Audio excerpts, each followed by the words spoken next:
सिमिज college के इस प्रांगण में हम अपने चेयरमैन संरक्षक का बहुत बहुत स्वागत करते हैं। एक बार जोरदार तालियां होनी चाहिए। एक विजन और हमारे पैट्रन ट्रस्टी आंटी जी का भी हम बहुत बहुत आभार व्यक्त करते हैं। एक बार जोरदार तालियां। और आज के परम पूज्य श्री श्रीकांत शर्मा जी जो इंडियन नॉलेज सिस्टम पे बात करेंगे, जोरदार तालियां होनी चाहिए।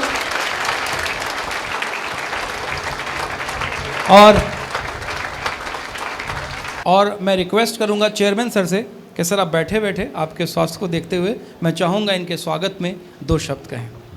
आदरणीय श्रीकांत जी महाराज और मेरे प्यारे बच्चों और बच्चियों, मेरा आपकी कॉलेज में आना कम हुआ, इसके लिए मैं क्षमा प्रार्थी हूँ।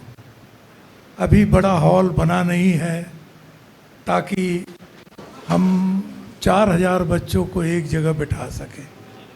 आने वाले समय में हम आशा करते हैं कि बड़ा हॉल बन जाने पर आप लोग को यह तकलीफ़ दूर हो जाएगी। आज हमारे लिए बहुत स्वर्णिम अवसर है कि हमारे इस कॉलेज में इतने बड़े संत का पदार्पण हुआ है। इनके चरण स्पर्श से आज मेरा कॉलेज धन्य हो गया और ऐसे लोग आज हमारे इस बने अर्ध कंस्ट्रक्शन में भी आकर के हमारे को समय दिया है। इसके लिए हम सदा सर्वदा इनके आभारी रहेंगे।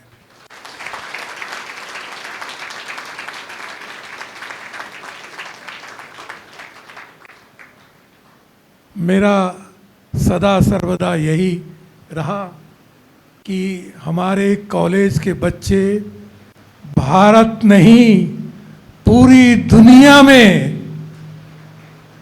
नंबर 1 रहे और उनका ऐसी ऐसी कंपनियों में प्लेसमेंट हो जहां पर बहुत से लोग कल्पना भी नहीं कर सकते। पूरे संसार के हर कोने में हमारे बच्चे पहुंच सके हैं। नीरज सर मेरा लड़का डायरेक्टर, वो आपको कई बार बताया भी होगा कि आज भी दिल्ली में एक ऐसा लड़का है जो सालाना 50 करोड़ रुपया इनकम टैक्स देता है। आज अमेरिका के ऐसे ऐसे पोस्ट पर बच्चों ने जो यहाँ मेहनत की है, खून पसीना बहाया है, उसका वो आज मौज ले रहे हैं। हम चाहते हैं एक एक बच्चा हमारे कॉलेज का संसार के कोने कोने में पहुँचे और वो अपने माँ बाप का नाम ही रोशन ना करे, अपने प्रदेश और देश का नाम रोशन करे। ये सब आपकी कृपा से हुआ है।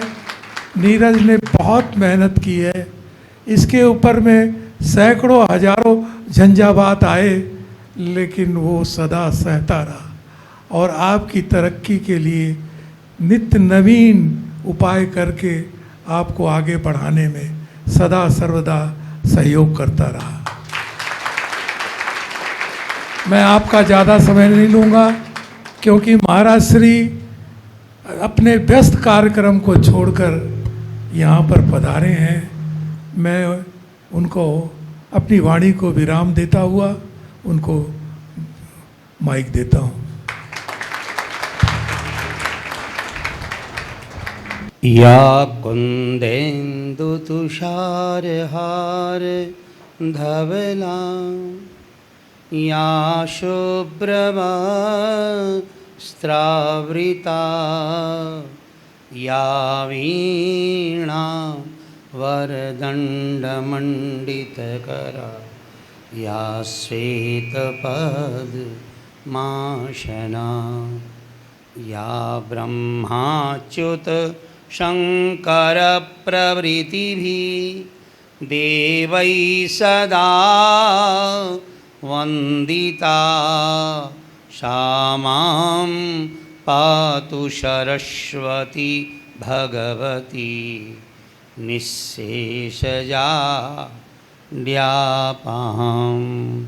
श्री गणेश भगवान को प्रणाम करके माँ सरस्वती को वंदन। प्रियजनों,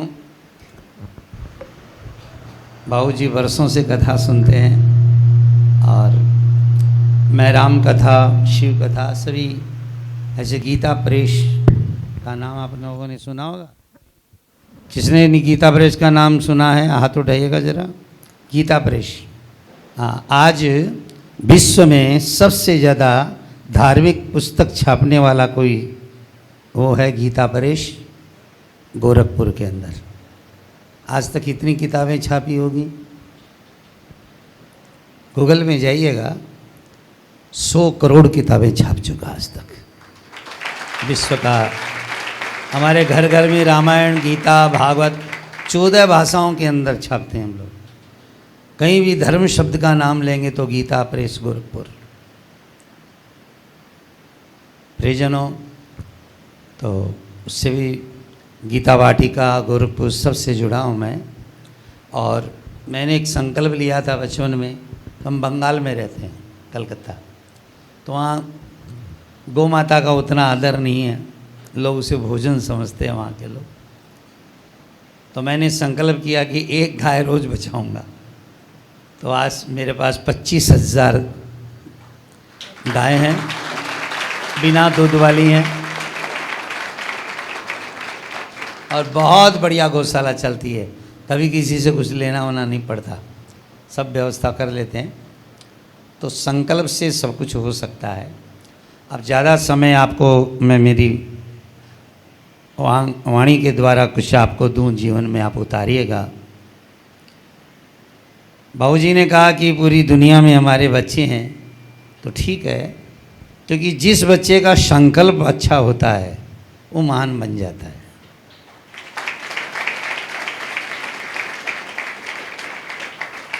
दुनिया में सबसे ज़्यादा ताकत आग में है, जो सबको जला देती है, पर आग से ज़्यादा ताकत पानी में है, जो आग को, पर पानी से भी ज़्यादा ताकत हवा में है, जो बदलों को उड़ा देती है, और हवा से भी ज़्यादा ताकत पहाड़ों में है, जो तूफानों को रोक सकते हैं। पर पहाड़ों से भी ज़्यादा ताकत उन मनुष्यों में है, उन बच्चों में है जो संकल्प कर लेते हैं कि मुझे करना है। पहाड़ रास्ता देंगे, जमीन झुक जाएगी। बस ये बहुत ज़रूरी है। सबसे ज़्यादा शक्ति मनुष्य के संकल्प में है। मुझे करना है, होगा कि नहीं होगा वो गिर जाएगा। मुझे पाना है तो पाना है बस। तो आप लोग अपने संकल्प को पूरा करें। माँ सरस्वती दरवाजे पर विराजमान है। मैं अभी भी दर्शन करके आ रहा हूँ। सरस्वती को देखते ही मुझे एक बात याद आई कि सरस्वती जी हाथ में क्या रखती हैं? हाँ, कितना बड़ा संदेशा दे रही है आपको। रोज़ वीणा का दर्शन करें। वीणा के तार यदि हम ढीले छोड़ देते हैं तो संगीत नहीं निकलता है, और बहुत ज़्यादा उसको कस देते हैं तो तार टूट जाते हैं। वीणा तभी सुंदर गीत देती है जो मध्यम रहती है, न ज़्यादा कसी हुई और न ज़्यादा ढीली। वही बच्चा पढ़ेगा, महान बनेगा। जो ज़्यादा क्रोधी है, अकड़ है, वो भी टूट जाएगा, और जो आलसी है वो भी बिखर जाएगा। पर जो मध्यम गुजर रहा है वो महान बन जाएगा।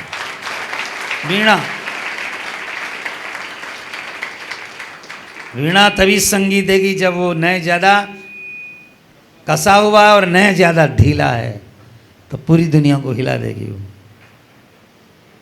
आप भी बहुत ज़्यादा अहम में मत जाएं, बहुत ज़्यादा आलस में न जाएं। देखो माँ को पकड़ के उतारी, पकड़ के उतारी। तभी हमारे जीवन में महानता आ सकती है। और ये सरस्वती जी के कपड़े कैसे हैं? सफ़ेद श्वेत वर्णा। आप लोग भी सफ़ेद ड्रेस पहने हुए हैं। क्यों? गंदगी में रहने वाला बच्चा कभी महान नहीं बनता है। कपड़ा गरीबी के कारण फटा पहना वो अलग बात है, लेकिन साफ पहना, सुथरा पहनना है, क्योंकि यदि कपड़े जिसके गंदे होंगे उसकी सरस्वती आना पसंद नहीं करेगी। इसलिए श्वेत वर्णा हो। एक सरस्वती का वाहन जिस पे बैठती है माँ, हंस बताया गया। कहते हैं हंस दुनिया में एक ऐसा पक्षी है, उसके दूध और मिला के पानी रख दो सामने, वो दूध पी जाता, पानी छोड़ देता है। उसकी चोंच में एक ताकत है। दूध और पानी दोनों मिला या कोई नहीं निकाल सकता, पर वो दूध पी जाएगा, पानी छोड़ देगा। क्यों? सरस्वती ने इसको वाहन इसलिए रखा क्योंकि हजारों बातें हैं, हजारों अखबारों में, हजारों टीवियों में हजार बातें हैं। आप वही बातें लीजिए जो आपको अमेरिका क्या पूरी दुनिया में पहुंचा दे, पूरे विश्व में पहुंचा। सार लीजिए। किसी भी आदमी में हजार कमियां, लाख कमियां छोड़िए, उसमें गुण क्या है ले लीजिए, आप मान बन जाएंगे। हर आदमी में गुण और अवगुण भरे हुए होते हैं। कोई भी अच्छा है पूरा नहीं, कोई भी बुरा नहीं। इसलिए आप लोग गुणग्राही बने। सरस्वती का अंश हमें सिखाता है। इसलिए सबसे पहले सरस्वती माँ को वंदन करना। अच्छा, एक और बात है, आप जब आते हैं स्कूल में, आपके कॉलेज में, तो आप आकर के सबसे पहले क्या करेंगे? सरस्वती को प्रणाम करेंगे। तो आप घर से भी आए तो आप माँ को प्रणाम करके आया करें। क्यों?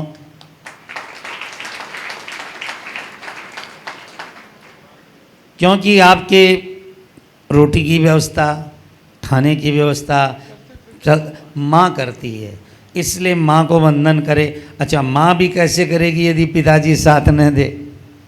इसलिए जो बच्चा माता पिता को प्रणाम करके आता है, सरस्वती माँ उसके ऊपर ठहर जाती है। कल बाबूजी सुन रहे थे कथा में, राम जी पढ़ने गए थे, रामचरितमानस चल रहा है अभी।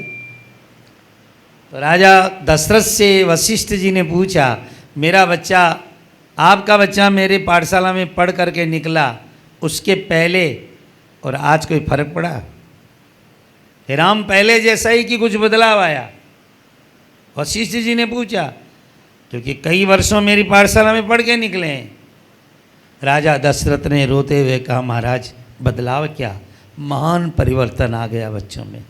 आपकी पाठशाला में पढ़े तो उन्होंने फिर चौपाई गाई, प्रातः काल उठ के रघुनाथा, प्रातः काल उठ के रघुनाथा, मात पिता गुरु नावही माथा। रोज राम प्रणाम करने लगे, लखन प्रणाम करने, और आय सुमांगी, कोई भी काम अरे करेंगे हम अपनी इच्छा से ही, लेकिन थोड़ा सा कहते माँ तेरी इच्छा तो हम कर लें पिताजी, तो देखिए उन आशीर्वाद से आप जिंदगी में बहुत बढ़ सकते हैं। अब ज़्यादा तो यही कहना है आपको।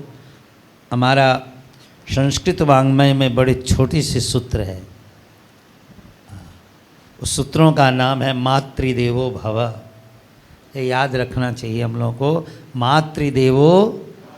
बस ये भारतीय ऋषि परंपरा में जब भी कोई पढ़ने गए, रामकृष्ण जो भी, मातृदेवो भव है, मानी माँ की आज्ञा का कभी त्याग मत करो। माता को देव मानो, हाड़वंश की नहीं बनी हुई, और साक्षात भगवान ही है।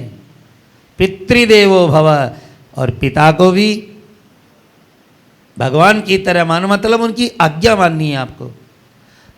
मातृदेवो भव, पितृदेवो भव, उसके बाद आचार्य देवो भव, जो आपको आचरण सिखा रहा है, कॉलेज में पढ़ा रहे हैं। हंसी मजाक की लाख बात है, लेकिन पढ़ाने वाले के प्रति खूब श्रद्धा रखिए।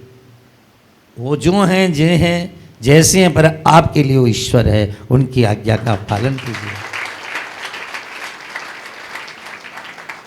आचार्य देवो भव, और एक बात अंतिम में कही, स्वाध्यायान मां प्रमद, यदि महान बनना है तो अपने स्वाध्याय से कभी मत हटो।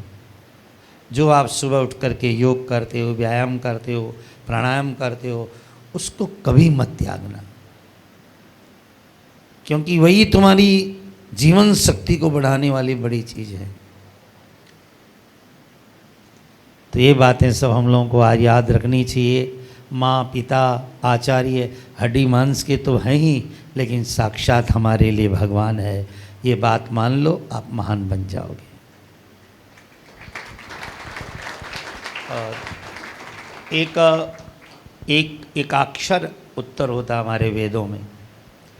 देवताओं ने, दानवों ने, मनुष्यों ने, तीनों ने एक बार ब्रह्मा जी से प्रार्थना की, हमें कुछ दीजिए, हम महान कैसे बने। तो ब्रह्मा जी ने एकाक्षर अर्थ बताया, एक शब्द दिया, द। आप वेदों को सुन रहे हैं। ब्रह्मा जी ने कहा द। मनुष्य, राक्षस, देवता तीनों सुखी हो गए। आए तो तीनों से पूछा, आपने समझा क्या? ब्रह्मा जी ने तो एक ही कहा था द। तो मनुष्यों ने कहा, हमने एक चीज ली ब्रह्मा जी से आज, कि महान बनने के लिए संसार में दया मानी दानी बनो। क्या बनो? मनुष्य ने संकल्प किया, आज से मैं दानी बनूंगा। दानी का मतलब किसी को धन दान, दौलत दान, प्रेम दान, स्नेह दान, माता पिता को स्वागत दान, दान दीजिए। जो व्यक्ति दान देना नहीं चाहता वो कभी महान नहीं बनता। अपनी वाणी से, अपनी आंखों से, अपनी इंद्रियों से दीजिए साहब। गुड़ मत दो, गुड़ की बात तो करो भाई। चीनी महंगी हो गई तो मीठा बोलना भी छोड़ देंगे क्या?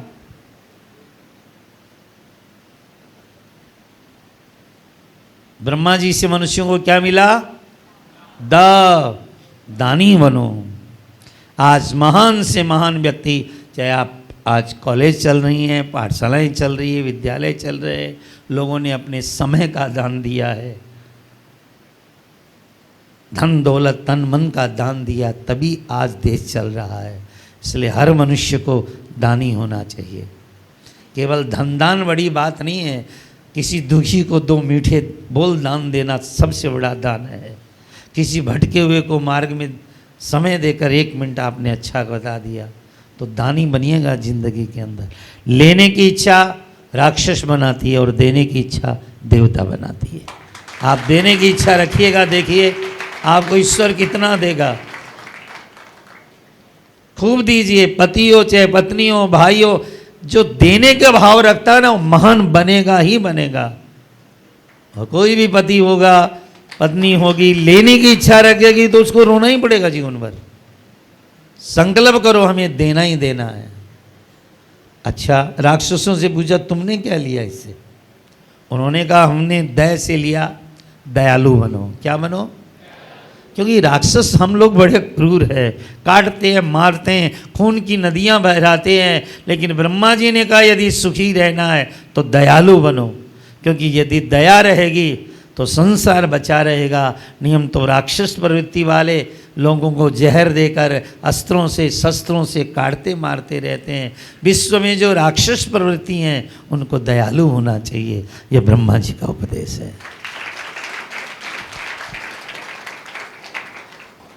तीसरे बच गए देवता। देवताओं से पूछा आपने दया से क्या लिया? और देवताओं ने कहा हमने ले लिया क्या?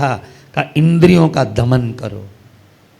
देवता स्वर्ग में रहते हैं, चारों तरफ सराय है और खाने पीने की कोई असुविधा नहीं है। इसलिए जो बड़े आदमी लोग हैं, बड़े घरानों में रहते हैं, चारों तरफ बहुत भोजन है, बहुत खाना पीना है, उनको इंद्रियों पर दमन रखना चाहिए, नहीं तो खा के मर जाएगा वो। देवता अमृत पीते हैं और आजकल अमृत के नाम पर क्या चल रहा है? लोग शराब पी रहे हैं। जो महान बनने वाले हैं, देव बनना है, जिसको भी देव मतलब दूसरों को रोशन देनी है। देव कांति धातु होता है संस्कृत में। दुनिया को जिसे रोशनी देनी है उस आदमी को इंद्रियों का दमन करना चाहिए। हमारे मैथिली शरण गुप्त जी ने कितना बढ़िया लिखा है। मनुज दुग्ध से जो दूध से पलता है, पशुओं का दूध पिए, फल खाए, फूल खाए।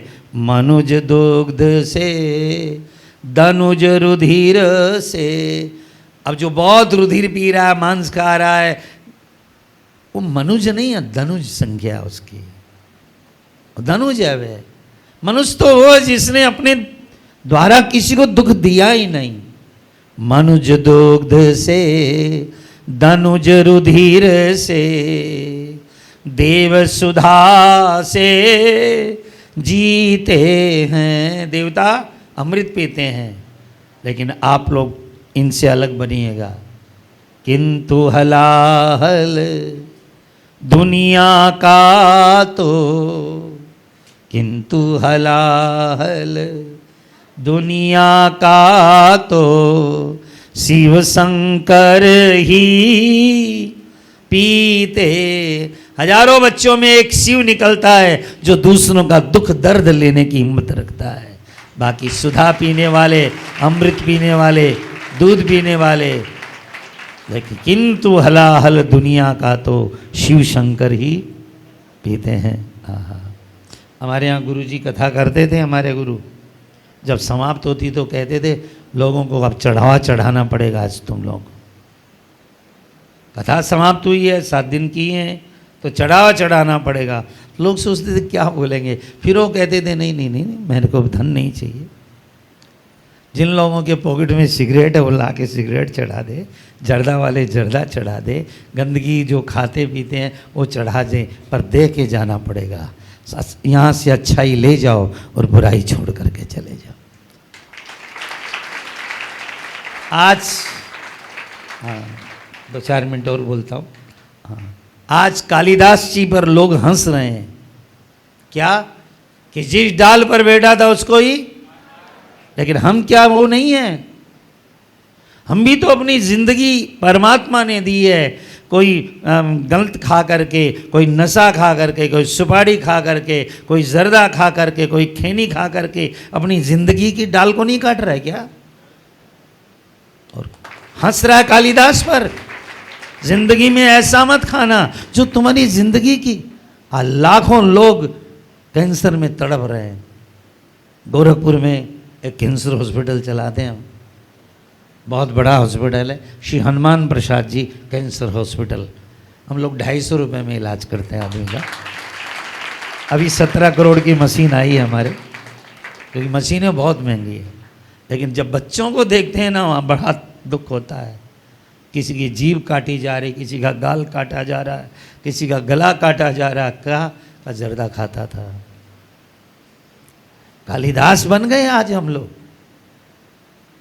अपनी जिंदगी की डाली को कभी मत काटिएगा। अच्छा भोजन कीजिएगा, साफ सुथरा कीजिएगा। कोई नशा पता ऐसा मत कीजिएगा कि तुम्हें जवानी में ही हाथ धोना पड़ जाए। बाबूजी बैठे हैं, बाबूजी की उम्र जान रहे हो आप? हमने जिंदगी में 20 साल के बूढ़ों देखे हैं।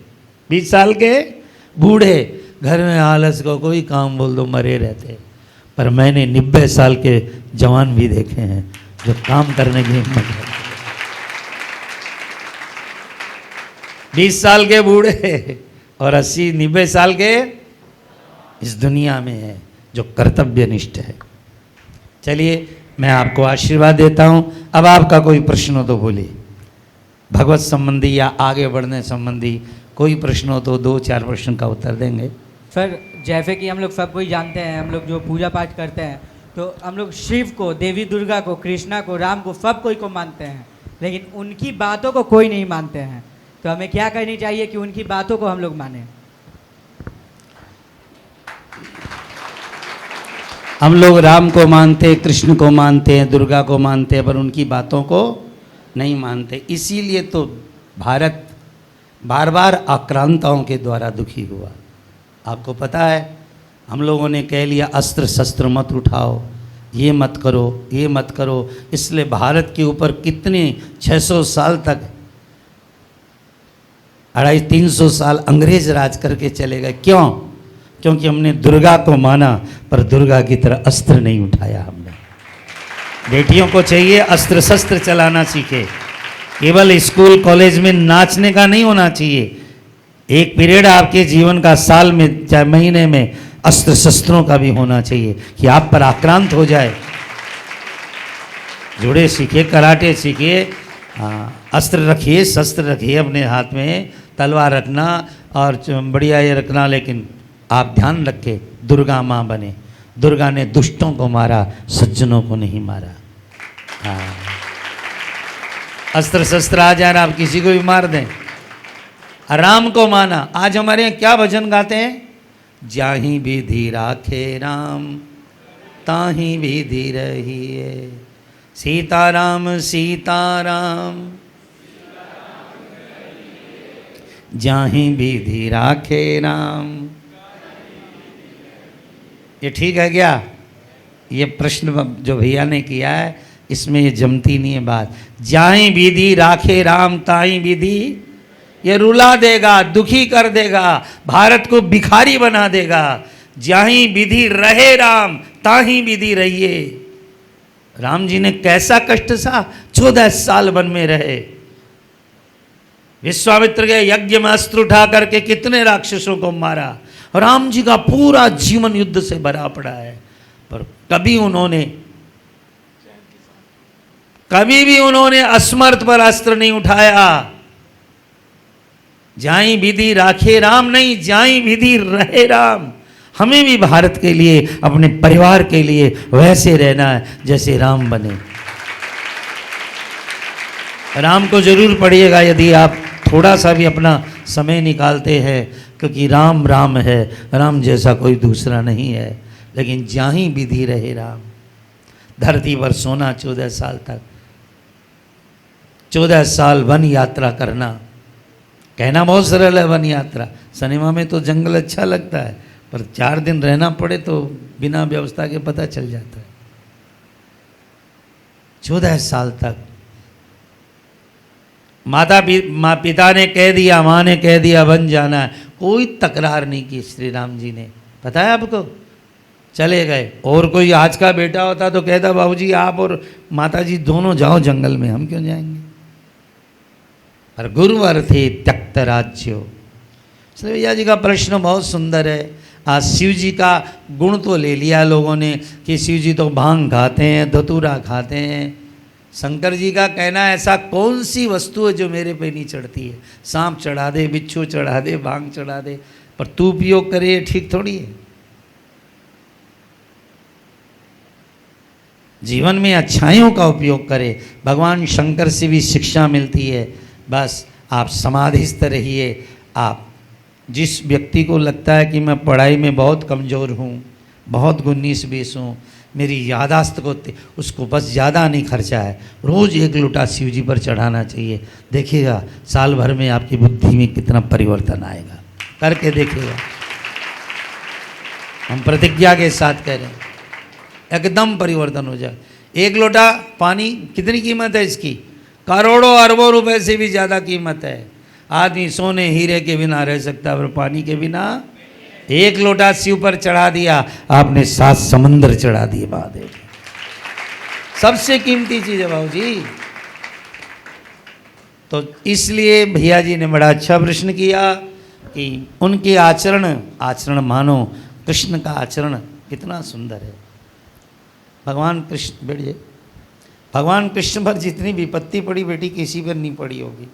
जन्मते ही मामा दुश्मन, थोड़े से बड़े हुए पूतना स्त्री दुश्मन, और बड़े तो छकड़ा दुश्मन गिर गया, और बड़े हुए तो पानी में गए तो काली नाग दुश्मन। धरती पे इंद्र कहता डुबो कर मारो इस वाले को। अगासुर, बकासुर, तृणावर्त, चारों तरफ दुश्मन ही दुश्मन। और बड़े हुए तो कंस को मारा, फिर 17 बार जरासंध ने सेना का धावा किए। कितने दुश्मन। महाभारत में कर्ण, भीष्म, द्रोण, लेकिन आपने कभी कृष्ण को रोते देखा? कोई फोटो में रोते नहीं दिखेंगे, क्योंकि कृष्ण जी एक शिक्षा देते हैं।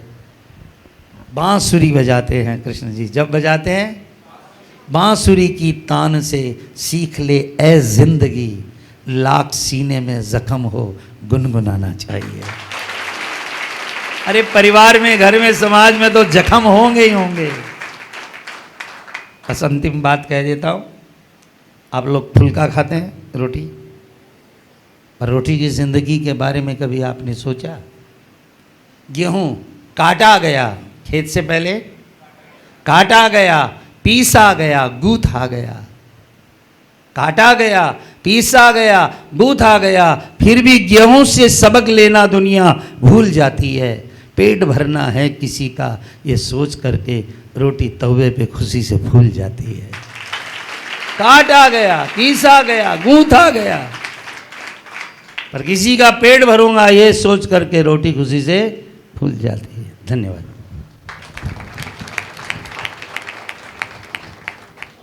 मेरी तरफ से एक छोटा सा प्रश्न है। मैं एक सबसे पहले श्लोक पढ़ी थी संस्कृत में, पुस्तक पठिता पाठा जीवना नैव साधिक किम भवे तेन पाठेन पुस्तक जीवना सार्थक। तो मैं इससे ये पूछना चाहती हूँ, क्या बस पुस्तक पढ़ने से ही हमारा जीवन सफल हो जाएगा या फिर कुछ और करना होगा इसके लिए? बहुत बढ़िया प्रश्न है। पुस्तक पढ़ने, इन्होंने जो श्लोक कहा उसका अर्थ है कि पुस्तक पढ़ने से क्या होगा यदि हम गुणते नहीं हैं। ध्यान दीजिए, पुस्तक किसको कहते हैं? अरे जो हमको बड़ा बनने के लिए पुश करती है, आगे बढ़ने के लिए जो पुश करे वो पुस्तक। आप भी तो किताब लेके आते होंगे कॉलेज में, आपको बड़े बढ़ने के लिए कौन सा पुश कर रहा है? आगे बोलो, पुस्तक कर रही है। विद्या का बहुत अच्छा प्रश्न है, सभी को ध्यानपूर्वक सुनना चाहिए। हमारे पास 18 पुराण हैं, 4 वेद हैं, 108 उपनिषद हैं, लाखों किताबें हैं। क्या हम सबको पढ़ सकते हैं? छोटा सा जीवन है, हम सारे ग्रंथ नहीं पढ़ सकते, पर दुनिया के जितने ग्रंथ हैं, जितनी हमारे शास्त्र भारत के ग्रंथ हैं, किताबें हैं, पुस्तक हैं, सब को केवल 3 तरह से पढ़ सकते हैं।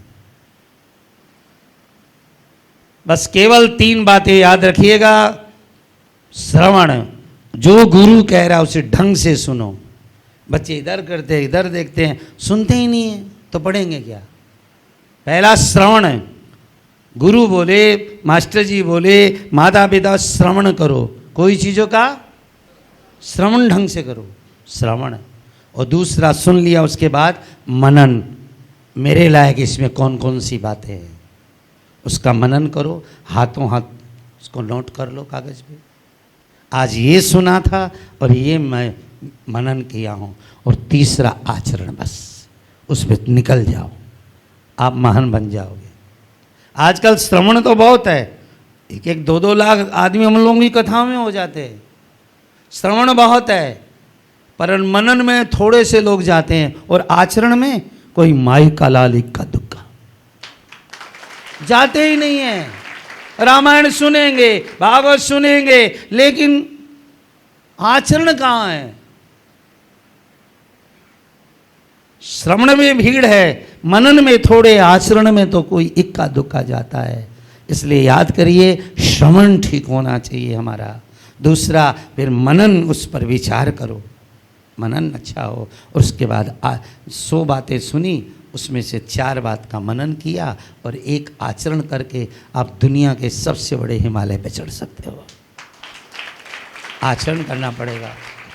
बहुत बढ़िया किया बेटा, तेरे प्रश्न ने लोगों को फायदा किया। थोड़ा हेलो, प्रणाम गुरुदेव। मेरा एक प्रश्न है, आज का जैसा जीवन शैली हमारा होता जा रहा, भागम दौड़ जैसी भरी ज़िंदगी, तो हम बहुत हताशा, निराशा, इंद्रियों पे कंट्रोल नहीं होता हमारा। और ऐसे में हम कैसे अपने मन को संयम रखें? क्योंकि ऐसे बहुत सारे कार्य हैं जो हम नहीं कर पाते, अपने गोल पे अटेंशन नहीं दे पाते, क्योंकि हमारा इंद्रिय कंट्रोल नहीं रहता है। तो आप प्लीज़ बताइए। बहुत बढ़िया।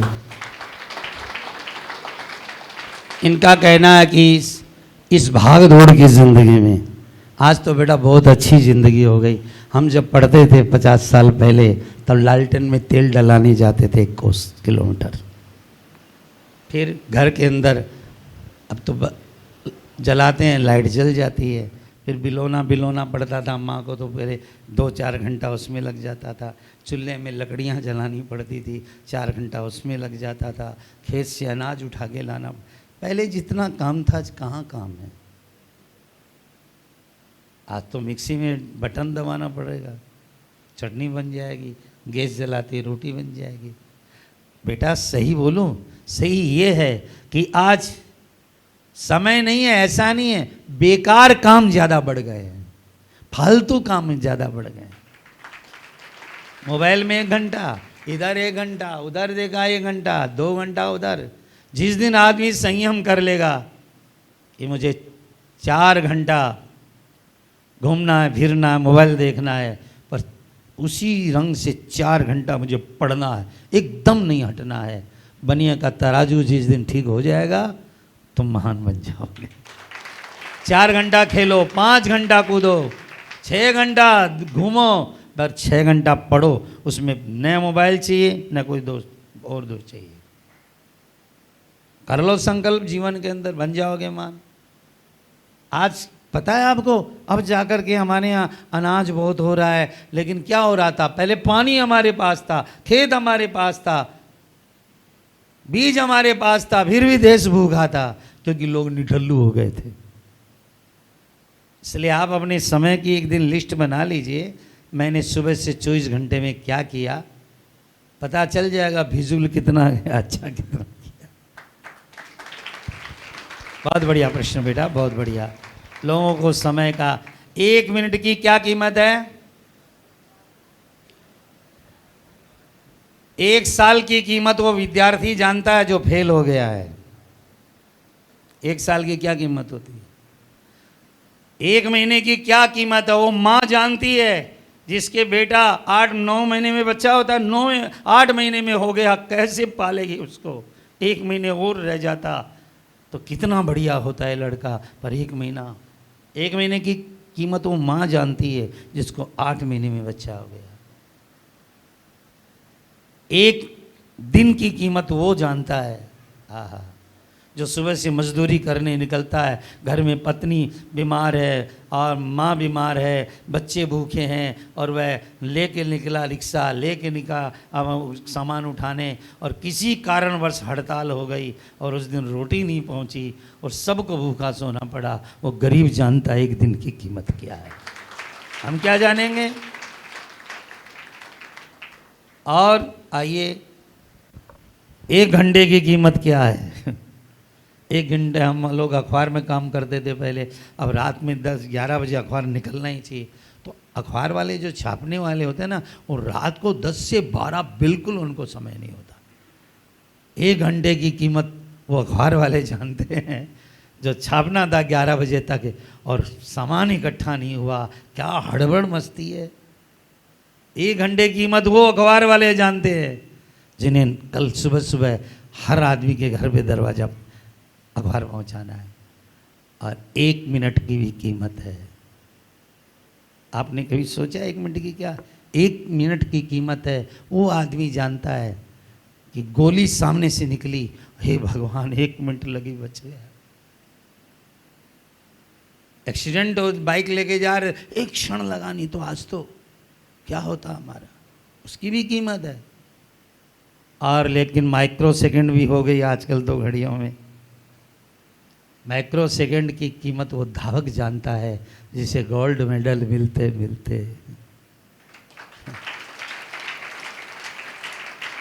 अब देखिए मिनट के कितने टुकड़े कर दिए, वो 50वीं मिनट के सेकंड के कोने में फंस गया, बताइए वो। तो चलिए कीमत कीजिएगा समय की। छात्र जीवन में पूजा का क्या महत्व है? पहले तो पूजा क्या होती है? संस्कृत का शब्द है पूजा। पू मानी ऐश्वर्य। जो भी दुनिया में समृद्धियां हैं, रोशनियां हैं, पू मानी ऐश्वर्य, जय मानी जन्म। तुम चाहते हो कि तुम्हारे जीवन में राम, कृष्ण, महादेव, दुर्गा या कोई भी है, सबका ऐश्वर्य तुम्हारे जीवन में आए। केवल मैं अपनी शक्ति से नहीं, ईश्वर भी शक्ति मेरे साथ रहे, तो आप पूजा जरूर कीजिएगा। चाहे 1 मिनट करें, चाहे 5 मिनट करें। पूजा करने वाला आदमी जो होता है वो कभी दरिद्री नहीं होता, कभी घबराता नहीं। इसलिए आप पूजा जरूर कीजिएगा। हाँ, चाहे बालाजी को केवल प्रणाम मात्र कर लीजिए, चाहे एक फूल चढ़ा दीजिए, या एक हनुमान चालीसा कर लीजिए। पूजा करने वाला ईश्वर की शक्ति के साथ आगे बढ़ता है और न पूजा करने वाला अकेला बढ़ता है। अभी रामचरितमानस की कथा चल रही है। फिर मैं आपको बता दूं, इस भारत में और विश्व में सबसे बिक्री ज़्यादा होने वाला ग्रंथ कौन सा है? रामचरितमानस। उठाइए हाथ। दुनिया में सबसे ज़्यादा पाठ किया जाता है 14 भाषाओं हनुमान चालीसा। हम लोग छापते छापते परेशान हैं साहब। एक एक साथ साल में 3 करोड़ 4 करोड़ 5 करोड़ हनुमान चालीसा छापने पड़ रहे हैं। गीता प्रेस छाप नहीं पा रही है। और आप लोगों को एक ज्ञान और दे दूं, बड़े बड़े पुस्तक मेले लगते हैं कलकत्ता, बम्बई, दिल्ली, और सब में अलग अलग किताबें बिकती है, अलग अलग किताबें बिकती है। और आपको आश्चर्य होगा, पिछली साल कलकत्ता पुस्तक मेले के अंदर 30 करोड़ किताबें बिकी, उसमें 18 करोड़ किताबें धार्मिक बिकी। हम क्या बताएंगे? अखबार बताएगा। दिल्ली में लगा, धार्मिक किताब ग्रंथों की सब स्टॉल खत्म हो गए 3 दिन में। तो लोगों में अब आगे बढ़ने की कितनी ललक जग गई है कि हम कैसे आगे बढ़े जीवन में। और देखो, नया भारत तो आप लोगों का है, हम लोगों के आगे तो उतनी फील्ड नहीं है ज़्यादा, लेकिन आप लोग जरूर आगे बढ़िएगा। किसी भी एक महापुरुष को पकड़िएगा जीवन में। आइए, बाबूजी ने परसों ही हमसे रामचरितमानस जब शुरू हुआ तो हमने तुलसीदास को सुनाया। उत्तर प्रदेश में राजापुर गांव है, चित्रकूट के पास ही समझ लो। राजापुर गांव के अंदर आत्माराम दुबे नाम के एक ब्राह्मण थे। आत्माराम दुबे, उनकी पत्नी का नाम था हुलसी। ब्राह्मण का परिवार बहुत अच्छा था, पत्नी भी बहुत भजन करने वाली अच्छी थी। एकाएक पता चला कि उनकी पत्नी के गर्भ में बच्चा आया है। अब बच्चा 8 महीना हो गया, 9 महीना हो गया, 10 महीना हो गया, जन्म ही नहीं ले रहा है। तुलसीदास जी महाराज अपनी माँ के पेट में 11 महीने रहे, बालक जन्म ही नहीं ले रहा। पंडित जी को बुलाया गया। पंडित जी ने कहा, पता नहीं देव आएगा कि प्रेत आएगा। अंत तो गत्वा एक दिन बेटा हुआ, लेकिन शरीर बड़ा था तुलसी का, जन्म से ही दांत थे, और जन्मते ही उसने एक शब्द कहा था। कौन बनेगा करोड़पति देखे आपने कभी? उसमें 1 करोड़ का प्रश्न था। तुलसीदास जी के जन्म का नाम क्या था? राम बोला। क्या नाम था? जन्मते ही राम। तुलसी की इतनी हालत खराब हो गई, लगा मरी जाएगी। आत्माराम दुबे ने पंडित जी को बुलाया। पंडित जी ने कहा, हो ये तो मूल नक्षत्र में पैदा हुआ है, जरा लड़का देखूं। और बाल थे और दांत थे। पंडित जी ने कहा, ये तो राक्षस पैदा हो गया,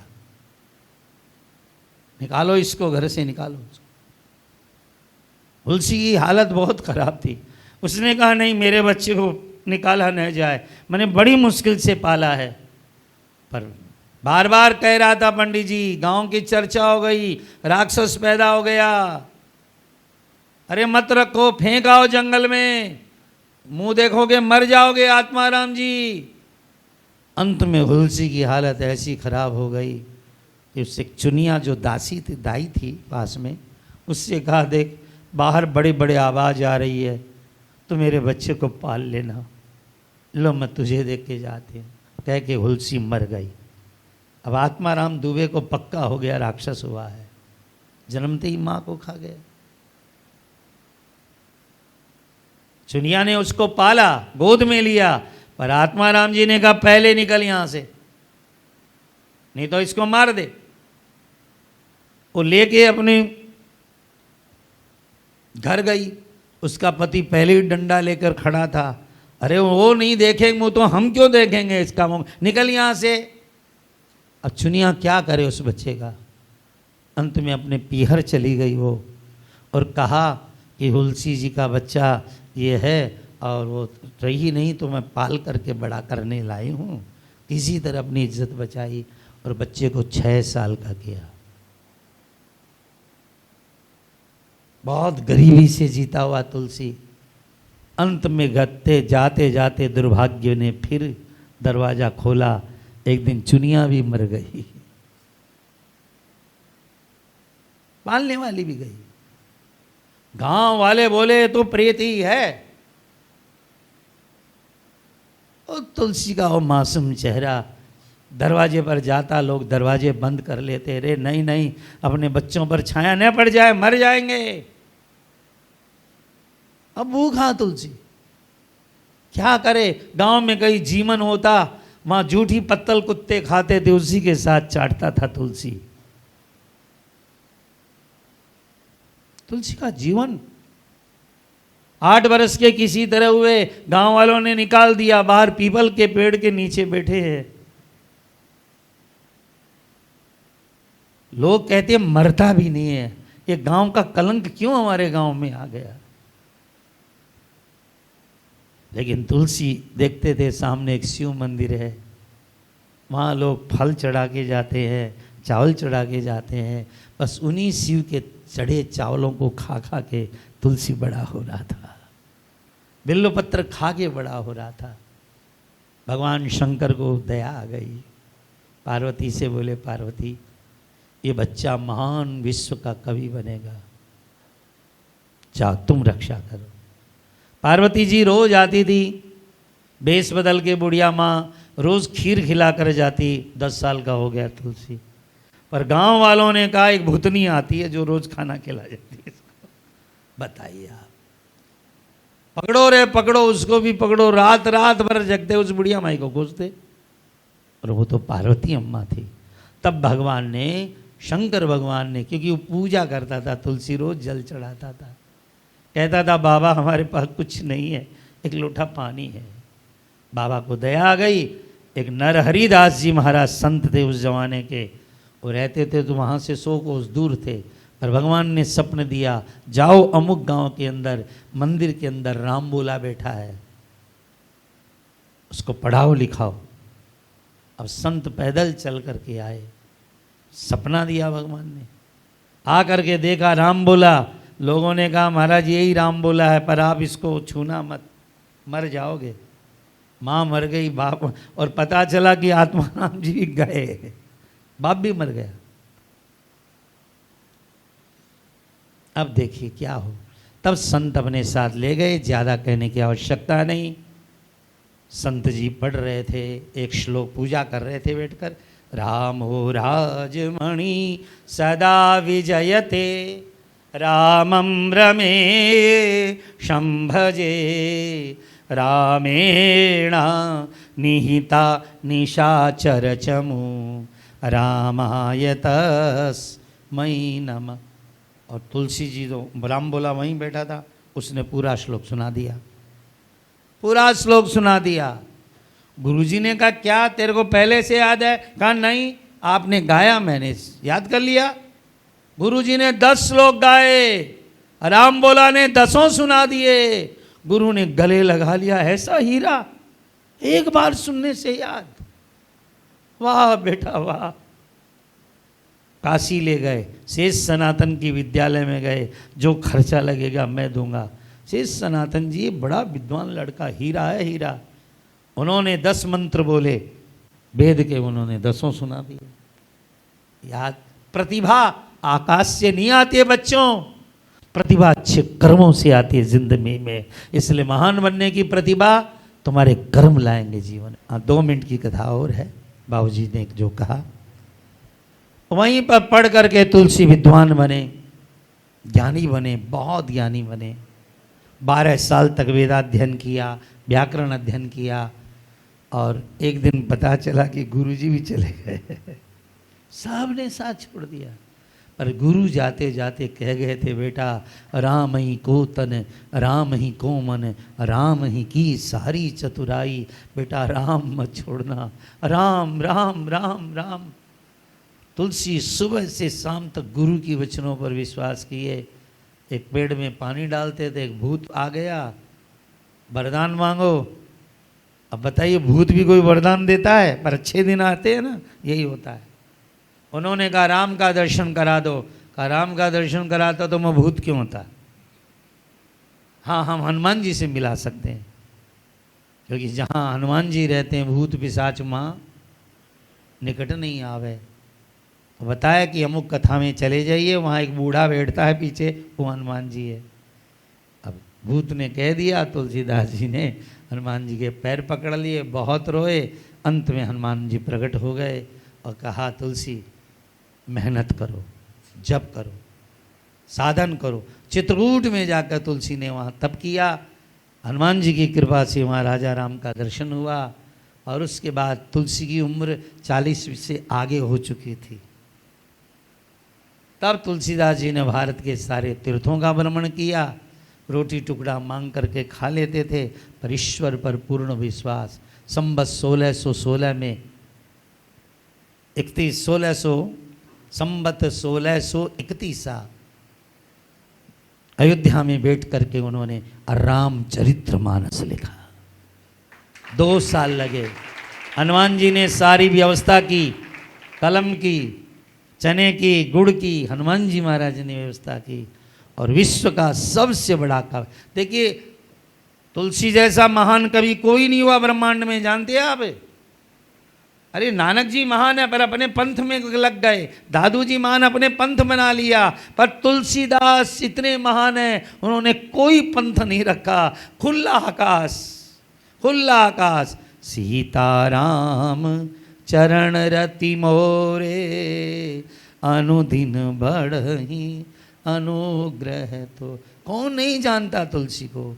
मंगल भवन अमंगल हारी, त्रवहु सुदशरथ अजीर भी।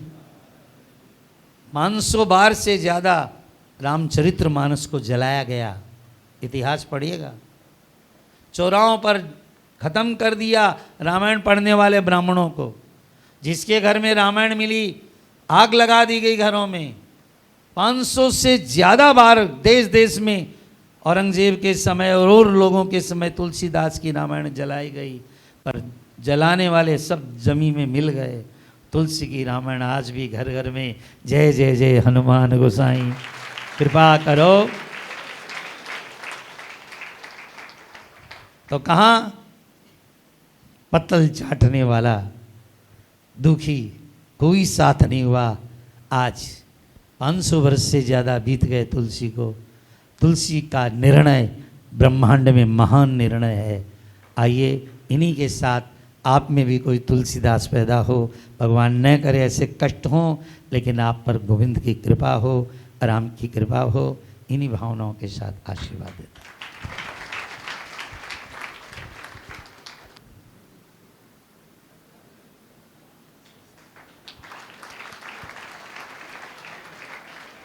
आज मेरा यहाँ पर कुछ भी बोलने की आवश्यकता नहीं है। गुरुजी यहाँ हैं और जो आप लोगों ने रसवादन किया है, जो प्रभु नाम की कृपा बरसी है, तुम अपने जीवन में कभी कुछ गलत अगर करने की अंदर से आवाज़ आएगी तो आज जो शिक्षा मिली है, जो दीक्षा मिली है, तुम्हें गलत मार्ग पर जाने से रोकेगी। बस यही मेरा मानना है। और मैं बहुत धन्यवाद कहूँगा गुरुजी को कि उन्होंने पिताजी के आमंत्रण को स्वीकार किया।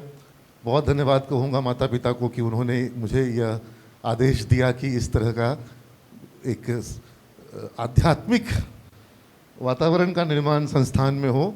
और यह जो संस्थान है, यह मैं कहता हूँ कि यह शिक्षा का मंदिर है। माता सरस्वती का जो मंदिर हमने संस्थान के बाहर हमारी देवी माँ साक्षात बैठी है, तो ये पूरा का पूरा जो भवन है यही सरस्वती का मंदिर है। और हर कक्षा में, हर क्लासरूम में जब आप पढ़ाई करते हैं तो सरस्वती माँ की पूजा होती है।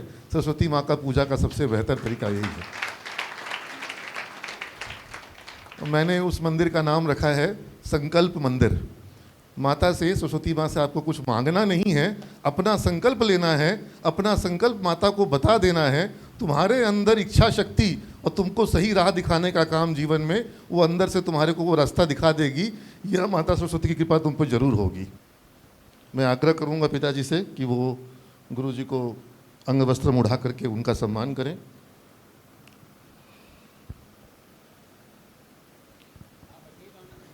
जब मैं बहुत बालक अवस्था में था, पटना सिटी हम लोग रहते थे और वहाँ पंडित श्रीकांत शर्मा व्यास जी की कथा का आयोजन हुआ था। पटना सिटी से कोई है यहाँ पर? तो पटना सिटी में मंगल तालाब का मैदान है।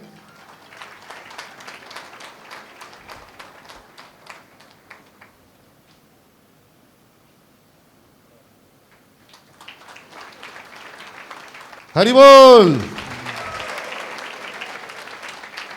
श्रीमन नारायण नारायण हरि हरि, श्रीमन नारायण नारायण हरि हरि। ओ तेरी मूरत सबसे प्यारी प्यारी हरि हरि, तेरी मूरत सबसे प्यारी प्यारी हरि हरि, श्रीमन नारायण नारायण हरि हरि। तो ये कृपा बनी रहे और तुम्हारे अंदर जो ईश्वरीय तत्व है वो तुम्हें सद्मार्ग पे रखे। और गुरु जी का जो हमारे धरती पर ये जो गुरुजन हैं, इनके आशीर्वाद से ही धरती पर सत्कर्म और सद्मार्ग बचा हुआ है। इनका आशीर्वाद बना रहे और इसी तरह इन्होंने अपना जीवन जो है इसी कार्य के लिए दे दिया। और अगर ऐसे गुरु ना रहे तो ये समाज भटकाव का शिकार हो जाएगा। तो ये इन्होंने अपना जीवन समर्पित कर दिया है। और तुम्हारा काम शिक्षा लेने आए हो, तकनीक को सीख रहे हो, प्रबंधन को सीख रहे हो, लेकिन आध्यात्म से जब तक तुम्हारी जड़ें जुड़ी नहीं रहेंगी तो तुम बिल्कुल हल्के हो जाओगे। जैसे वो वृक्ष जिसकी जड़ें धरती से जुड़ी नहीं होती है, वो वृक्ष फलदार नहीं होता है। जो अध्यात्म से जुड़ा हुआ व्यक्ति नहीं होगा, जो व्यक्ति अध्यात्म से जुड़ा हुआ नहीं होगा, वो जीवन में कुछ ज़्यादा उसकी शाखाएं फैल सकेंगी, ये संभव नहीं हो पाएगा। तो ये हमें अध्यात्म से जोड़ते हैं और जो कुछ हमारे मन में विकार विचार और जितने मन के भेदभाव आते हैं उन सब को समाप्त करते हैं। तो इसलिए मैं फिर पुनः गुरु जी को आज यहाँ आने के लिए कोटि कोटि नमन करूँगा। और मैं सभी छात्रों को भी कहूँगा कि आप लोग अपने जीवन में थोड़ा समय अपने स्तर से अपने प्रभु को समझने सुनने, अपने कर्म को जानने समझने। मेरा मानना है कि मेरा कर्म ही मेरी पूजा है। ज़रूरी नहीं है कि आप 2 घंटे 3 घंटे पाठ करो। आप अगर 2-3 घंटे 4 घंटे सच्चे मन से शिक्षा कर रहे हो तो वह शिक्षा भी पूजा का ही माध्यम है। तो इसलिए आप कर्म प्रधान बनो। आप इस देश को, इस धरती को, जहाँ का आपके ऊपर में कर्ज है, इसको आगे ले जाने के लिए अपनी भूमिका निभाओ। और जब आप सक्षम बनोगे, सबल बनोगे, अपने पाँव पे खड़े होगे, अपने परिवार को सपोर्ट करोगे, तब आप समाज को भी सपोर्ट करोगे, देश राज्य और पूरे राष्ट्र को और इस विश्व को एक बेहतर स्थान बनाना। वसुधैव कुटुंबकम, तो ये सनातन की जो अवधारणा है। इसलिए मुझे लगता है आज का ये जो आयोजन हुआ है बहुत ही, ये अपने आप में एक सफल आयोजन की दृष्टि से मैं कहूँगा, गागर में सागर आपको मिला होगा, ऐसी मेरी पूर्ण अवधारणा है, ऐसी मेरा पूर्ण मानना है। Thank you. आज गुरुवर जो हमारे बीच आकर के आप लोगों को अच्छी अच्छी बातें बताएं, ये हमारे लिए एक एक शब्द अमृत के समान है। अभी डायरेक्टर साहब ने जो आपको वर्तमान और भविष्य की एक रूपरेखा आपको बताई है, वो आपके जीवन को एक सुनहरा अवसर प्रदान करेगा। मेरा मानना है कि आने वाले समय में आप अपने आप को पहचानेंगे और अपने आप को पहचान कर अपनी जीवन की सुनहरे दिनों के जो सपने यहाँ लेकर आए, उसकी पूर्ति में हमारा संस्थान आपको हर तरह से मदद करेगा, आपकी कदर करेगा और आपकी भावनाओं का आदर करेगा। इन्हीं शब्दों के साथ मैं पुनः गुरुवर को धन्यवाद देता हूँ। धन्यवाद के लायक नहीं हूँ, मैं ईश्वर से प्रार्थना करता हूँ कि इसी तरह हमारे उत्साह को आगे बढ़ाते रहेंगे ताकि हम हमारे बच्चे आगे बढ़े और ये दुनिया में रोशन हो। बुझ जाए समा तो जल सकती है, कश्ती हदे तूफान से निकल सकती है। मायूस न हो, इरादे न बदल, तकदीर कभी भी बदल सकती है।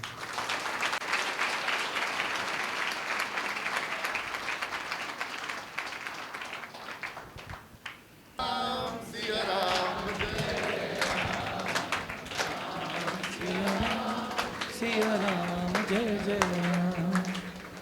मंगल भवन अमंगल हारी,